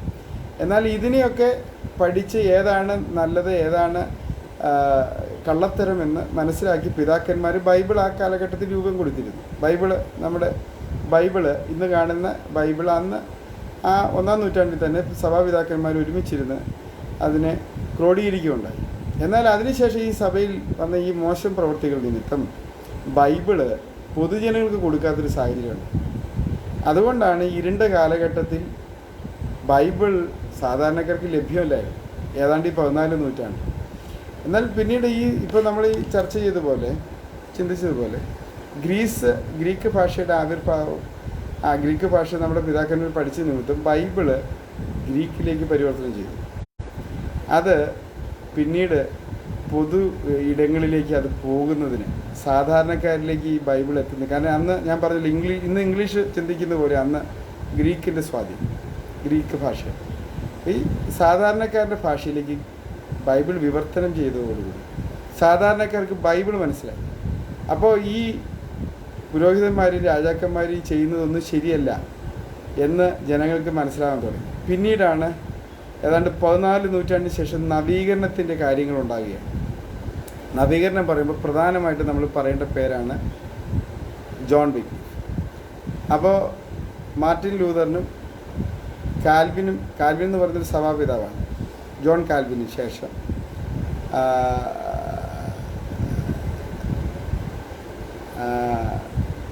ഈ അവരുടെ മുമ്പ് ഈ മറ്റേ ഈ പറയുന്ന മാർട്ടിൻ ലൂതറൊക്കെ ചിത്രത്തിലേക്ക് വരുന്നതിന് മുമ്പ് വേദപുസ്തകം ശരിക്കും ഗ്രീക്കിലേക്ക് പരിഭാഷപ്പെടുത്തിയ ഒരു സഭാപിതാവിൻ്റെ പേരാണ് ജോൺ വിക്ലിഫ്. നിങ്ങൾക്ക് ഇന്നും അറിയാം, വിക്ലിഫ് എന്നുള്ള പേരെന്ന് പറയുമ്പോൾ ബൈബിളിനോട് ചേർത്ത് അത് പറയുന്നു. പല പാശ്ചാത്യ സ്ഥലങ്ങളിലും ഈ വിക്ലിഫ് ബൈബിൾ ട്രാൻസ്ലേഷൻ്റെ ഇന്നും പല സ്ഥാപനങ്ങളിലും വിക്ലിഫ് എന്നുള്ള പേരായിരുന്നു. അദ്ദേഹമാണ് ഗ്രീക്ക് ഭാഷയിലേക്ക് ബൈബിൾ ട്രാൻസ്ലേറ്റ് ചെയ്തത്. 1325 അദ്ദേഹം ഇംഗ്ലണ്ടിലാണ്, യോർക്ക്ഷയർ എന്ന സ്ഥലത്താണ് ജനിച്ചത്. ഓക്സ്ഫോർഡ് യൂണിവേഴ്സിറ്റി, ഇന്ന് നിങ്ങൾക്ക് ആ പേര് പരിചയമാണ്, യൂണിവേഴ്സിറ്റി അദ്ദേഹം ഉന്നത ബിരുദങ്ങൾ എടുത്തു. ബാലിയോ കോളേജിൽ അദ്ദേഹം ഒരു പ്രിൻസിപ്പളായിരുന്നു. അദ്ദേഹം വളരെ സമർത്ഥനായിരുന്ന ഒരു വ്യക്തിയായിട്ട് നമുക്ക് അദ്ദേഹത്തെ വിലയിരുത്താൻ പറ്റും. അദ്ദേഹമാണ് ഈ വേദപുസ്തകം പരിഭാഷപ്പെടുത്താൻ മുന്നോട്ട് വരികയും അന്നത്തെ പോപ്പിൻ്റെ ഗ്രിഗറി എന്ന് പറയുന്ന പോപ്പായിരുന്നു അക്കാലത്തുണ്ട്. അദ്ദേഹത്തിൻ്റെ അധികാരങ്ങളെ നമ്മളത് പഠിച്ചു, പോപ്പിന് വല്ലാത്ത അധികാരങ്ങളായിരുന്നു. അതിനെ അദ്ദേഹം പരസ്യമായി ചോദ്യം ചെയ്യുന്ന ഒരു നില വന്നു. വേദപുസ്തകം സാധാരണക്കാർക്ക് കൊടുക്കാൻ അദ്ദേഹം മനസ്സ് കാണിക്കുകയും അതിലൂടെ ഈ പാപ്പന്മാരുടെ അനാവശ്യമായ അധികാരങ്ങൾ അദ്ദേഹം ചോദ്യം ചെയ്തു. അപ്പോൾ അന്ന് ക്രൈസ്തവ സഭയിൽ വലിയ കൊടിയ ദുരുപദേശങ്ങൾ, ഇന്നും ആ ദുരുപദേശങ്ങളുടെ ഒരു പതിപ്പുണ്ട് നമ്മുടെ ഇടയിൽ. നിങ്ങൾക്ക് തന്നെ അറിയാം, ഈ മരിച്ചുപോയുള്ള പ്രാർത്ഥന, യേശു കർത്താവിന് ജന്മം നൽകിയ വിശുദ്ധ മറിയയെ ദൈവമാതാവ് എന്ന നിലയിൽ കാണുക, വന്ദിക്കുക, ആരാധിക്കുക. അതുപോലെ പാപം ചെയ്താൽ പള്ളിക്ക് പണം കൊടുത്ത് പാപവിമോചനം പ്രാപിക്കുക, പാപമോചനം ചീട്ടിറക്കുക, അങ്ങനെ കുറേ ദുരാചാരങ്ങൾ പറഞ്ഞു കഴിഞ്ഞാൽ നമുക്ക് അങ്ങേയറ്റം സങ്കടം തോന്നുന്ന തരത്തിലുള്ള ദുരാചാരങ്ങൾ സഭയിൽ കടന്നു പോകുന്നു. ഇതിനെല്ലാം ഇദ്ദേഹം ചോദ്യം ചെയ്തു. ജോൺ വിഗ്ലിഫ് എന്ന് പറയുന്ന ഈ ബഹുമാന്യ വ്യക്തിത്വം അതിനെല്ലാം ചോദ്യം ചെയ്തു. എന്നാൽ ഇംഗ്ലണ്ടിലെ രാജാവിൻ്റെ സുഹൃത്തായിരുന്നു അദ്ദേഹം. പക്ഷേ ഈ പോപ്പ് രാജാവിനെ സ്വാധീനിച്ച് ഇദ്ദേഹത്തെ ഔദ്യോഗികമായി ജോലിയിൽ നിന്ന് പുറത്താക്കി. പിന്നെ അദ്ദേഹത്തെ ഈ സഭയെ ചോദ്യം ചെയ്തുകൊണ്ട് റോമിൽ വിളിച്ചു വരുത്തി അദ്ദേഹത്തെ ചോദ്യം ചെയ്യാനായിട്ട് തീരുമാനിച്ചു. പക്ഷെ അപ്പോഴത്തേക്ക് അദ്ദേഹത്തിന് ആർത്രൈറ്റിസിൻ്റെ പ്രശ്നം, വാദത്തിൻ്റെ പ്രശ്നം ഉണ്ടായിരുന്നുകൊണ്ട് അത് നടന്നില്ല. അദ്ദേഹത്തെ റോമിലേക്ക് അറസ്റ്റ് ചെയ്ത് കൊണ്ടുപോകാനായിരുന്നു തീരുമാനം. പക്ഷേ അദ്ദേഹം മരിച്ചുപോയി. പക്ഷേ ഈ സഭ, സഭയുടെ പേര് പറയുമ്പോൾ നിങ്ങളതൊരു വൈരാഗ്യ രീതിയിൽ ചിന്തിക്കരുത്. ഇന്ന് കാണുന്ന ആ കത്തോലിക്ക സഭയുടെ ആ അന്നത്തെ വേർഷൻ അതൊരു വൈരാഗ്യമായിട്ടോ ദേഷ്യമായിട്ടോ നമ്മൾ കാണരുത്. അതൊക്കെ സഭകൾക്ക് ഓരോ കാലഘട്ടത്തിൽ വന്ന അപജയത്തിൻ്റെ ഭാഗമായി സംഭവിച്ചതാണ്. ഈ ജോൺ വിഗ്ലിഫിനെ ഇംഗ്ലണ്ടിൽ അടക്കുകയും പിന്നീട് സഭയുടെ അധികാരികൾ എന്ത് ചെയ്യുന്നു വെച്ചാൽ 31 വർഷത്തിന് ശേഷം ആ ശവകുടീരം മാന്തിയെടുത്ത് ആ അസ്ഥികൾ കത്തിച്ച് തേംസ് നദിയിൽ ഒഴുക്കിക്കളഞ്ഞു. അത്രയ്ക്ക് വൈരാഗ്യമായിരുന്നു സഭയ്ക്ക് ഈ മനുഷ്യനോട്. കാരണം എന്താ, ബൈബിള് പരിവർത്തനം ചെയ്തു സാധാരണക്കാരുടെ ഭാഷയിലേക്ക്. അപ്പോൾ പോപ്പിൻ്റെ അധികാരങ്ങളെ ചോദ്യം ചെയ്തു. ഇതാണ് കാര്യം. അതിനുശേഷം ജോൺ ഹസ് എന്നൊരു മനുഷ്യനെ, ഈ ജോൺ വിഗ്ലിഫ് ചെറിയ തോതിലൊരു ചോദ്യമൊക്കെ ചെയ്തെങ്കിലും യൂറോപ്പിലൊന്നും വലിയ സ്വാധീനമൊന്നും ഉണ്ടായില്ല, വലിയ ആൾക്കൂട്ടമൊന്നും പുറകെ വന്നൊന്നുമില്ല. പക്ഷേ അദ്ദേഹം വേറൊരു സംഭവം ഉണ്ടായി. ചെക്കോസ്ലോവാക്യ ജനിച്ച, ഈ യൂറോപ്പിൽ തന്നെ ഒരു രാജ്യമാണ് ചെക്കോസ്ലോവാക്യ, അവിടെ ജനിച്ച ജോൺ ഹസ് എന്ന് പറയുന്നൊരു മനുഷ്യനെ ഇദ്ദേഹത്തിൻ്റെ ഈ സന്ദേശങ്ങൾ പതുക്കെ സ്വാധീനിക്കുന്നുണ്ട്. അദ്ദേഹം 1373 ജനിച്ചത്. ജോൺ വിഗ്ലിഫ് ജനിക്കുന്ന 1325, ഇദ്ദേഹം 1373. പക്ഷെ അദ്ദേഹം ഈ ചെക്കോസ്ലോവാക്യക്കാരനായി ജോൺ ഹസ് എന്ന് പറയുന്ന ഈ മനുഷ്യനെ ഈ വിഗ്ലിഫിൻ്റെ ഉപദേശങ്ങളും ബൈബിളും ഒക്കെ സ്വാധീനിക്കാനായിട്ട് ഇടവന്നു. അദ്ദേഹം ഇംഗ്ലണ്ടിലെയും ബൊഹീമിയയിലെയും രാജകുടുംബമായിട്ടൊക്കെ വലിയ ബന്ധമുള്ളൊരു മനുഷ്യനായിരുന്നു ഈ ജോൺ ഹസ്. അപ്പോൾ ആ നിലയിൽ അദ്ദേഹത്തിന് ഈ രാജകുടുംബങ്ങളുമായിട്ടുള്ളൊരു ബന്ധം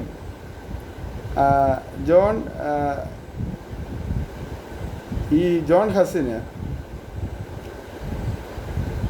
തൻ്റെ ആശയങ്ങൾ ഈ ബൊഹീമിയയിൽ പ്രചരിപ്പിക്കുന്നതിന് വലിയ അവസരമുണ്ടായി. മനസ്സിലാകുന്നുണ്ട്.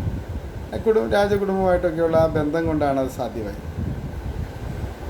അവിടെ ഒരു പുരോഹിതനും സർവകലാശാലയിലെ അധ്യാപകനുമായിരുന്നു ജോൺ ഹസ്. അദ്ദേഹം ഈ വിഗ്ലിഫിൻ്റെ ആശയങ്ങളിൽ വലിയ തോതിലുള്ള സ്വാധീനം അദ്ദേഹത്തിന് വന്നു ചേരാനിടവന്നു. അദ്ദേഹം 1402 നിങ്ങളുടെ പുസ്തകത്തിൽ എഴുതിയിരിക്കുന്ന പോലെ ഈ ബൊഹീമിയയിലെ ബെത്ലഹേം ചാപ്പലിൽ അദ്ദേഹം ഒരു പ്രസംഗം നടത്തുന്നു. പുരോഹിതന്മാരുടെയും അന്നത്തെ രാജാക്കന്മാരുടെയും ജനങ്ങളുടെ മേലുള്ള ഈ കഠിനമായ ഭരണത്തെ, അടിച്ചമർത്തൽ ഭരണത്തിന് ജോൺ വിഗ്ലിഫിനെ പോലെ തന്നെ ജോൺ ഹസ്സും ശക്തമായി എതിർത്ത് സംസാരിക്കുക. അങ്ങനെ 1412 ഈ അന്നത്തെ മാർപ്പാപ്പ നേപ്പിൾസിലെ രാജാവിനെതിരെ യുദ്ധം ചെയ്യുന്നവർക്കെല്ലാം പാപമോചനം വാഗ്ദാനം ചെയ്യുന്ന ഒരു കൽപ്പന പ്രഖ്യാപിച്ചു. അതായത് നേപ്പിൾസ് എന്ന് പറയുന്ന രാജ്യത്തെ രാജാവും ഇവരും തമ്മിലൊരു സ്പർദ്ധയുണ്ടായിരുന്നു. അപ്പോൾ ജനത്തെ ഇളക്കി വിടുകയാണ്. എങ്ങനെയാണ് ഇളക്കി വിടുന്നത്? ആ രാജ്യത്തിനെതിരെ യുദ്ധം ചെയ്യുന്നവർക്കെല്ലാം പാപമോചനം, പാപ്പ പ്രഖ്യാപിക്കുകയാണ്. കാരണം പാപ്പയ്ക്ക് തെറ്റാപരമുണ്ട്. ദൈവത്തിന് പകരമാണ്, ഭൂമിയിലുള്ള അധികാരമാണ് പാപ്പ എന്നൊക്കെ ജനത്തെ പഠിപ്പിച്ചു വെച്ചിരിക്കുക. പാപ്പായെ ചോദ്യം ചെയ്താൽ നരകത്തിൽ പോവും, ഇടിവെട്ടി ചാവും എന്നൊക്കെ പഠിപ്പിച്ചു വെച്ചിരിക്കുക. അപ്പോൾ ആ പാപ്പ പറയുകയാണ് നേപ്പിൾസിലെ രാജാവിനെതിരെ യുദ്ധം ചെയ്താൽ പാപമോചനം കിട്ടും. അപ്പോൾ അങ്ങനെ ജനത്തെ യുദ്ധത്തിലേക്ക് വലിച്ചിടുന്ന ഒരു കൽപ്പന പാപ്പ പുറപ്പെടുവിക്കുക. ജോൺ ഹസ് അതിനെ ശക്തമായിട്ട് എതിർത്തു. അതിനെ തുടർന്ന് ഈ പാപ്പ ജോൺ ഹസിനെ മുടക്കി അദ്ദേഹത്തെ വിസ്തരിച്ചു. 1915 അദ്ദേഹത്തോട് ക്ഷമ പറയാൻ പറഞ്ഞു. പക്ഷേ അദ്ദേഹം ക്ഷമ പറഞ്ഞില്ല. വിസ്തരിച്ച് അന്ന് സഭയ്ക്ക് കോടതിയുടെ അധികാരമുണ്ട്, കോടതിയുടെ പവറുണ്ട്. 1915 ജൂലൈയിൽ ഈ മനുഷ്യനെ ജീവനോടെ കത്തിക്കുകയാണ്. അപ്പോൾ അന്നത്തെ മതം എന്ന് പറയുന്നത് നിങ്ങൾക്ക് ഏതാണ്ട് മനസ്സിലായിക്കാണ്. മതത്തിന് ഇന്ന് കാണുന്ന, ഇന്നിപ്പോൾ രാജാവ് ഭരിക്കുന്നവർ വേറെ, നിയമം വേറെ. പക്ഷെ അന്ന് ഭരിക്കുന്നവരും ഈ പറയുന്ന നിയമം എടുക്കുന്നതെല്ലാം മതമാണ്, മതപുരോഹിതന്മാരാണ്. അത്രയ്ക്ക് അധപ്പതിച്ചു പോയിരുന്നു. അങ്ങനെ ഈ ജോൺ ഹസ്സിനെ കത്തിക്കുകയാണ്. ജോൺ ഹസ് ആ ചെതയിൽ കിടന്നൊരു വാക്ക് പറഞ്ഞെന്നാണ് പറയും, എൻ്റെ പേര് അരയന്നം എന്നാണ്. എന്നാൽ എനിക്ക് ശേഷം ഒരു കഴുകൻ യൂറോപ്പിൽ ഉടലെടുക്കും. ആ കഴുകൻ്റെ ചിറകടിയെ തകർക്കാൻ നിങ്ങൾക്ക് കഴിയില്ല. ജോൺ ഹസ് എന്ന് പറഞ്ഞ അരയന്നം അന്ന് ആ ജീവനോടെ ചുട്ടെറിയപ്പെടുമ്പോൾ ആ മനുഷ്യൻ പറഞ്ഞ പ്രവചനം ഏതാണ്ട് 200 വർഷങ്ങൾക്ക് ശേഷം നിറവേറി. ആ ജോൺ ഹസ് പ്രവചിച്ച കഴുകനാണ് മാർട്ടിൻ ലൂതർ. അപ്പോൾ ഒരു മനുഷ്യൻ മരിക്കുമ്പോൾ അവിടെ നിന്ന് അതിൻ്റെ തീജ്വാല വേറൊരിടത്തേക്ക് കത്തിപ്പെടുകയാണ്. അപ്പം ജോൺ വിഗ്ലിഫ് കാലഘട്ടത്തിന് ശേഷം ജോൺ ഹസ്സിനെ ദൈവം ചെക്കോസ്ലോവേക്കിയത് എഴുന്നേൽപ്പിച്ചു. അതിനുശേഷമാണ് മാർട്ടിൻ ലൂതർ രംഗത്ത് വരുന്നത്. അപ്പം ജോൺ ഹസ്സിനെയും വിഗ്ലിഫിനെയും വേദപുസ്തകം ഇംഗ്ലീഷിലേക്ക് തർജ്ജിമ ചെയ്ത ടിൻഡെയിലിനെയും, വില്യം ടിൻഡെയിലിനെയും ഈ പൗരോഹിത്യ മതം കൊന്നുകളഞ്ഞു. ഈ 1525 ഒക്കെ ആയപ്പോഴത്തേക്കും ഇംഗ്ലീഷ് ഭാഷയുടെ ആവിർഭാവം ഉണ്ടായി. അങ്ങനെ ഈ ഗ്രീക്ക് ഭാഷയിൽ നിന്ന് ബൈബിൾ ഇംഗ്ലീഷ് ഭാഷയിലേക്ക് പരിവർത്തനം ചെയ്തു. അങ്ങനെ ചെയ്തയാളുടെ പേരാണ് വില്യം ടിൻഡെയിൽ. ജോൺ വിഗ്ലിഫ്, ജോൺ ഹസ്, പിന്നെ വില്യം ടിൻഡെയിൽ. 1525 അദ്ദേഹം അത് ട്രാൻസ്ലേറ്റ് ചെയ്തു. പക്ഷെ അദ്ദേഹത്തെയും സഭ കൊന്നുകളഞ്ഞു ഈ ബൈബിൾ ട്രാൻസ്ലേറ്റ് ചെയ്തതിൻ്റെ പേരിൽ. പക്ഷേ അതിനുശേഷം യൂറോപ്പിലുള്ള എല്ലാ രാജ്യങ്ങളിലേക്കും ഈ ബൈബിൾ ട്രാൻസ്ലേറ്റ് ചെയ്യപ്പെട്ട കാര്യം കൊണ്ട് മാത്രം സഭകളിലുള്ള അനാചാരങ്ങൾ, ദുഷ്പ്രവണതകൾക്കെതിരെ ചോദ്യങ്ങൾ ഒഴുകുകയും ജനം സത്യവിശ്വാസത്തിലേക്ക് നടത്തപ്പെടുകയും ചെയ്തു. ഇന്നിപ്പോൾ നിങ്ങൾ ഫേസ്ബുക്കിലും വാട്സപ്പിലൊക്കെ പല കാര്യങ്ങളും കേൾക്കുന്നുണ്ടാവും. പുസ്തകം വേദപുസ്തകം ഞങ്ങളാണ് ഉണ്ടാക്കിയത്, ഇത് ഞങ്ങളുടെ കുത്തകയാണെന്നൊക്കെ ഇവിടെ പല ആളുകളും പറയുന്നത് കേൾക്കുമ്പോൾ വാസ്തവത്തിൽ നമുക്ക് ചിരിക്കാനല്ലാതെ മറ്റൊന്നിന് കഴിയും. ഈ വേദപുസ്തകം മൂടി വയ്ക്കുകയും നമ്മുടെ ഈ ഭാരതത്തിലൊരു കാര്യം നിങ്ങൾ കേട്ടിട്ടുണ്ടാവും, വേദം കേൾക്കുന്ന ശൂദ്രൻ്റെ ചെവിയിൽ ഈയമുരുക്കി ഒഴിക്കണം. അത് ഈ ഭാരത പശ്ചാത്തലത്തിലുള്ളതാണ്. ഇതിന് സമാനമായിരുന്നു ക്രൈസ്തവ സഭകളുടെ നിലപാട്. വേദപുസ്തകം വായിച്ചു കഴിഞ്ഞാൽ അവൻ്റെ ചെവിയിൽ ഉരുക്കി ഒഴിക്കണം ഈയമെന്ന് പറയുമായിരുന്നു അന്നത്തെ നമ്മുടെ ഈ കേരളത്തിലെയും അന്നത്തെ സഭ നേതൃത്വം. അപ്പോൾ ഈ യൂറോപ്പിൽ അധികരിച്ച് നമ്മളിത് പഠിക്കുമ്പോൾ ഇതിൻ്റെ പരിച്ഛേദനമായിരുന്നു നമ്മുടെ കേരളത്തിന് സാധാരണക്കാർക്ക് ബൈബിൾ ലഭ്യമായിരുന്നില്ല. ഈ പറയുന്ന ഒരു സഭക്കാരുമല്ല ബൈബിൾ സാധാരണക്കാർക്ക് കൊടുത്തത്. അത് നിങ്ങൾ മനസ്സിലാക്കണം. CMS മിഷന്മാർ കോട്ടയത്ത് 1958 ശേഷമാണ് സാധാരണക്കാരുടെ ഭാഷയിലേക്ക് ബൈബിൾ തർജ്ജമ ചെയ്യുകയും വലിയ വലിയ പള്ളികളുടെ അരമനകളിലും മേടകളിലും കൈയടക്കി വെച്ചിരുന്ന വേദപുസ്തകത്തെ പൊതുസമൂഹത്തിന് വേണ്ടി തുറന്നു കൊടുത്തത് വാസ്തവത്തിൽ പ്രൊട്ടസ്റ്റൻ്റ് പെന്തക്കോസ്ത് സഭാപിതാക്കന്മാർ തന്നെയായിരുന്നു. അതിൽ നമുക്ക് അഭിമാനിക്കാനുള്ള വകുപ്പുണ്ട്. ഈ കേരളത്തിലും നവീകരണത്തിന്, ഉണർവിന് കാരണമായത് വേദപുസ്തകം സാധാരണക്കാരൻ്റെ ഭാഷയിൽ, മലയാള ഭാഷയിലേക്ക് തർജ്ജിമ ചെയ്യപ്പെട്ടതാണ്. നിങ്ങൾക്കറിയാം, ഹെർമൻ ഗുണ്ടർട്ട് എന്തിനാണ് കോട്ടയത്ത് പ്രസ് തുടങ്ങിയത്? ബൈബിൾ അച്ചടിക്കാനായിരുന്നു. ആദ്യം അച്ചടിച്ച പുസ്തകം ബൈബിളാണ് അന്നത്തെ ഭാഷയിൽ. ചാത്തുണ്ണി മേനോൻ എന്ന് പറയുന്ന ആളുൾപ്പെടെ അന്നത്തെ കുറേ മലയാള ഭാഷാ പണ്ഡിതന്മാരെ കൊണ്ട്, അവരൊക്കെ ഹൈന്ദവരായിരുന്നു, അന്നത്തെ ബ്രാഹ്മണന്മാരെ കൊണ്ടൊക്കെ ബൈബിൾ ട്രാൻസ്ലേറ്റ് ചെയ്ത് മലയാള ഭാഷയിലേക്കാക്കി സാധാരണക്കാരന് ബൈബിൾ കൊടുത്തു. എനിക്ക് ഒരു കാര്യം പറഞ്ഞ് ഞാൻ അവസാനിപ്പിക്കുകയാണ്. എൻ്റെ വീടിൻ്റെ മുമ്പിൽ, എനിക്കൊരു 13 വയസ്സ് പ്രായമുള്ളപ്പോൾ എൻ്റെ വീടിൻ്റെ മുമ്പിൽ ഒരു കത്തോലിക്ക വീടുണ്ട്. അവിടുത്തെ അപ്പച്ചനുമായിട്ട് എനിക്ക് വലിയ കൂട്ടായിരുന്നു. ആ അപ്പച്ചൻ എൻ്റെ ഓർമ്മയിൽ, അതായത് എനിക്ക് 13 വയസ്സുള്ള 92 കാര്യം ഞാൻ പറയാം. 92 എന്നോട് ആ അപ്പച്ചൻ, എനിക്ക് 12 വയസ്സുള്ളപ്പോൾ ആ വല്യപ്പൻ എന്നോട് പറഞ്ഞ് ഇന്നലെ എന്ന് പോലും ഞാൻ ഓർക്കുന്നു, ഈ ബൈബിളൊന്നും ഇങ്ങനെ നിങ്ങൾ കൊണ്ടു കിടക്കരുത്, തെറ്റാണ്, ഇതൊക്കെ അച്ഛന്മാർക്ക് വേണ്ടി മാത്രമുള്ളതാണ് എന്ന് അന്ന് എന്നോട് പറഞ്ഞ് ഞാൻ ഇന്നലെ എന്നൊരു ഓർക്കുകയാണ്. എൻ്റെ ഇന്ന് കുറേ പേര് ഞങ്ങളാണ് ബൈബിള് ഉണ്ടാക്കിയത്, ഞങ്ങളാണ് ബൈബിള് സാധാരണക്കാർക്ക് കൊടുത്ത്, ഞങ്ങളാണ് ഇതിൻ്റെ ഹോൾസെയിൽ ഡീലേഴ്സ് എന്നൊക്കെ പറഞ്ഞ് നടക്കുന്നുണ്ട്. നടന്നോട്ടെ, നമ്മൾ തല്ലുകൂടാനൊന്നും പോകണ്ട. പക്ഷേ ചരിത്രം അതല്ല. നിങ്ങൾ ഈ ചരിത്രം മനസ്സിലാക്കണം. ഇത് പെന്തക്കോസ്ത പ്രൊട്ടസ്റ്റൻ്റ് ആ സഭാധാരയുടെ ആ ചിന്താഗതിയിലൂടെ വന്നതാണ് ഈ ബൈബിൾ. അന്നത്തെ പൗരോഹിത്യ മതം ഇതിനെ മൂടി വയ്ക്കാനാണ് ശ്രമിച്ചത്. അതുകൊണ്ട് ഈ നവീകരണ നാൾവഴികളിൽ നിങ്ങൾ മറക്കാത്ത പേരുകളാണ് ജോൺ വിഗ്ലിക്, വില്യം ജോൺ ഹസ്, വില്യം ടിൻഡൈൽ, അതിനുശേഷം മാർട്ടിൻ ലൂതർ. ഈ പേരുകൾ നിങ്ങൾ മറക്കരുത്. സഭാ ചരിത്രത്തിലുണ്ടായ വിടവുകൾ ഒന്നും നിങ്ങൾ മറക്കരുത്.